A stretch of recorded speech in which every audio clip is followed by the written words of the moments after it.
तो जींद में होने वाले उपचुनाव के लिए बीजेपी ने अभी अपना उम्मीदवार फाइनल नहीं किया है। फतेहाबाद पहुंचे बीजेपी के प्रदेश अध्यक्ष सुभाष बराला का कहना है कि जींद उपचुनाव के लिए बीजेपी उम्मीदवार का फैसला पर्यवेक्षकों की रिपोर्ट आने के बाद पार्टी हाईकमान ही करेगा।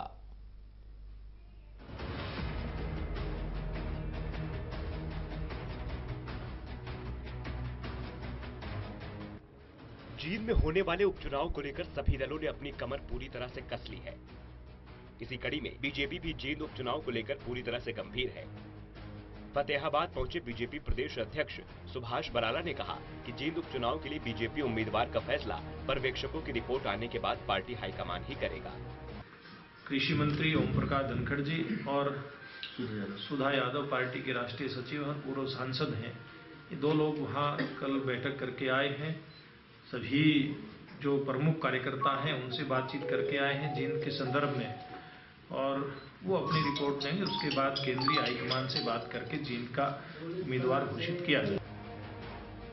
इस मौके पर सुभाष बराला ने दावा किया कि जींद उपचुनाव में भी जीत बीजेपी की ही होगी।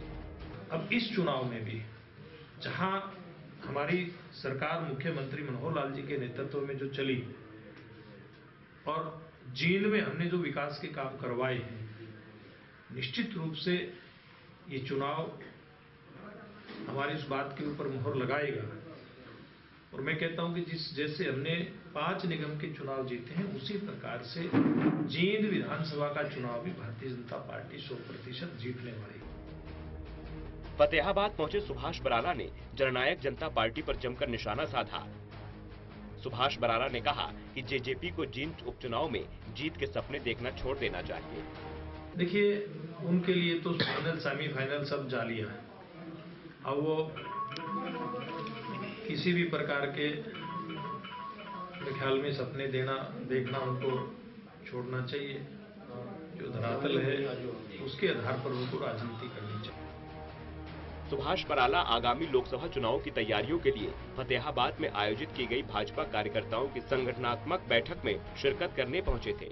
बैठक में कार्यकर्ताओं को सुभाष बराला और राज्य मंत्री कृष्ण बेदी ने आवश्यक दिशा निर्देश दिए। बूथ पर किस तरीके से काम करना है, इस बात पर भी विशेष रूप से चर्चा की गई। बीजेपी ने लोकसभा चुनाव की तैयारी करने के लिए लोकसभा स्तर पर 3 क्लस्टर बनाए हैं और 19, 20 और 21 जनवरी को क्लस्टर की बैठक होगी।